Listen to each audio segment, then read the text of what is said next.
श्रीमद्भागवत महापुराण की जय। व्यास जी महाराज की जय। भक्ति भक्त भगवंत गुरु चतुर नाम बपु एक, तिनके पद बंदन किए नासहि विघ्न अनेक। गुरुर्ब्रह्मा गुरुर्विष्णु गुरुर्देवो महेश्वरा, गुरुर्साक्षात् परब्रह्मा तस्मै श्री गुरवे नमः। परम पूज्य महाराज श्री के चरणों में वंदन करते हुए, व्यासपीठ के चरणों में वंदन करते हुए, लगभग मैं महाराज जी के साथ में 10 वर्षों से जुड़ा हुआ हूं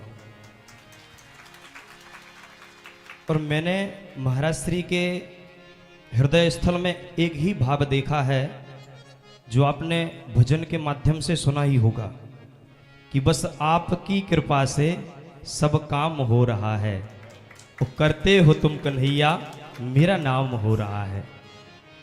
गुरुदेव कोई भी कार्य करने से पहले घर से बाहर निकलते हैं तो हनुमान जी को नमस्कार करके निकलते हैं। कोई भी कथा होती है तो सबसे पहले आप देख रहे हैं विजय स्तंभ लगाया जाता है तो हनुमान जी के चरणों में, क्योंकि और देवता चित्त न धरही हनुमत से ये सर्व सुख करही। और चारों जुग पर ताप तुम्हारा है परिसिद्ध जगत उजियारा।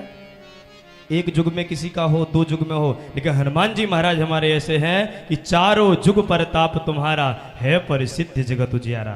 तो हनुमान जी की कृपा खूब है और जिसके ऊपर हनुमान जी की कृपा होती है, क्योंकि हनुमान जी महाराज इस कलयुग के अंदर प्रत्यक्ष हैं। आपने श्लोक के माध्यम से सुना भी होगा कि अश्वत्थामा बलर्व्यासो हनुमाश्च विभीषणा। हनुमान जी हैं इस कलयुग के अंदर वर्तमान हैं। जो भी हनुमान जी के चरणों में संकल्प करता है तो लगभग तो ऐसा नहीं बना कि हनुमान जी के चरणों में किया हुआ संकल्प पूरा ना हुआ हो। और आज आप देख भी रहे हैं प्रत्यक्ष कि चारों धाम में आज कथा विश्राम ले रही है, तो पूज्य हनुमान जी की कृपा है। तो पूज्य महाराज श्री के चरणों में वंदन करते हुए मैं अपनी वाणी को कुछ ही शब्दों में, क्योंकि प्रवचन सुन करके आप भी थोड़ा है, क्योंकि समय भी ज़्यादा हो चुका है, इसलिए एक ही श्लोक से मैं अपनी वाणी को विश्राम दूंगा। इस श्लोक में बड़ा सुंदर ही वर्णन किया है कि धनानि भूमौ पशुवो ही गोष्ठे नारी द्रोहा ग्राम जना श्मशाने देहश्चितायाम परलोक मार्गे धर्मानुगो गच्छति जीव एका। सबसे पहले कहा है धनानि भूमौ, आपके पास जो धन है, जब इस लोक को छोड़ करके परलोक की यात्रा लगेगी तो आपका धन जो तिजोरी में रखा है वो तिजोरी में ही पड़ा रह जाएगा, इसलिए सदुपयोग कर लीजिएगा। जो बैंक में है वो बैंक में रहेगा, भले वो मर्सिडीज गाड़ी क्यों ना हो, अगर द्वार में खड़ी है तो द्वार तक ही उसका साथ होगा। इसलिए जो भी धन आपका है अपने विवेक से उसे सदुपयोग कर लीजिएगा। कहाँ करना है वो मैं नहीं कहूँगा, वो अपनी बुद्धि से आपको विचार करना है। तो धनानि भूमौ पशुवो ही गोष्ठे नारी, जो हमारी धर्म पत्नी होती है ना, है जो ऐसा कहते हैं हम हमेशा साथ रहेंगे, इतना मानते हैं, तो नारी का साथ, पत्नी का साथ कहाँ तक है? गृह द्वार। जब आपका जनाजा निकलेगा तब मात्र उसका साथ कहाँ तक होगा? गृह के द्वार तक। वहाँ स्त्रियां उसे पकड़ लेंगी, उसके आगे बोलेंगी नहीं आपको शमशान तक भी नहीं जाने को मिलेगा। तो नारी गृह द्वार जना श्मशाने, जो आपके रिश्तेदार हैं, अब जिन्हें भी आप मानते हो अपने रिश्तेदार, उनका साथ कहाँ तक? जना श्मशाने। श्मशान से आगे जाने वाला कोई साथी हो तो मुझे बता दीजिएगा। तो इस स्मशान तक आपके रिश्तेदारों का, रिलेशन वालों का साथ मात्र स्मशान तक है। जन्हा स्मशाने देहश्चितायाम, जिस देह को हम अलग अलग साबुन से, शैम्पू से, नाम तो नहीं आते हैं, जिसे हम रोज धोते हैं, अलग क्रीमों से सजाते हैं, निकलने से पहले घर से बाहर 4 बार दर्पण में, शीशे में देखते हैं कैसा लग रहा हूं, कैसी लग रही हूं। तो इस देह का साथ कहां तक? देहश्चितायाम, वो देह आपकी जाकर के अग्नि में भस्म हो जाएगी। उसके आगे क्या देह जा सकती है? नहीं। इस देह का साथ मात्र अग्नि तक है। देहश्चितायाम। अब विचार कीजिए, अब उसके आगे आपको इस लोक को छोड़ करके परलोक जाना है, जाना है कि नहीं जाना है?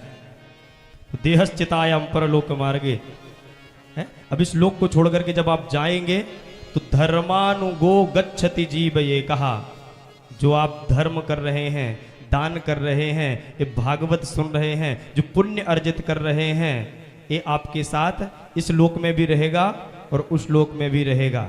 जैसे हम अमेरिका जाते हैं तो यहाँ का पैसा वहाँ नहीं चलता, वहाँ क्या चलता है? डॉलर चलता है। उसी प्रकार किया हुआ आपका सत्कर्म, आपका विवेक रूपी आपका व्यवहार, वही आपके साथ तक जाएगा।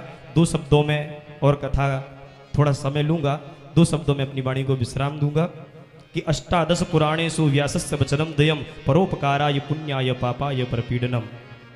श्रीमद् भागवत महापुराण को वंदन करते हुए 18 पुराण है हमारी, कितनी? 18। उसमें से एक पुराण ये श्रीमद् भागवत महापुराण। व्यास जी ने 18 पुराणों का मंथन किया कि एक पुराण को सुनने के लिए लोगों के पास समय नहीं, 18 पुराण कौन सुन सकेगा, है?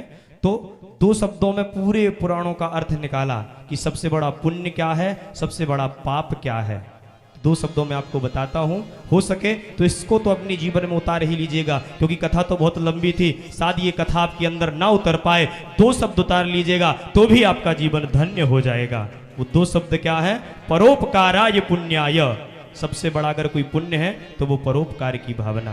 कोई गिर रहा है तो उठा दो, किसी की कोई चीज वस्तु चाहिए उसकी मदद कर सकते हो कर दो, अगर अच्छा बोल सकते हो, मीठी वाणी दी है तो कर्कश जैसा स्वभाव अपना ना बनाए, कर्कश जैसा स्वभाव ना बनाए। अगर हृदय में भगवान विराजमान है तो मधुर भाष्य करें जो आपको भी अच्छा लगे और सामने वाला भी आपकी वाणी सुनकर के प्रभावित हो जाए।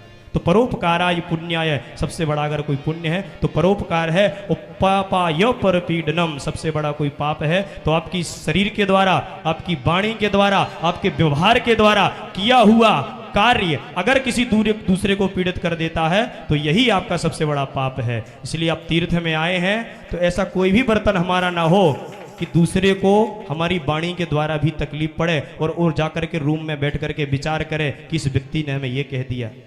इसलिए वाणी चाहे तो सब कुछ दिला सकती है और वाणी चाहे तो सब कुछ मिटा सकती है।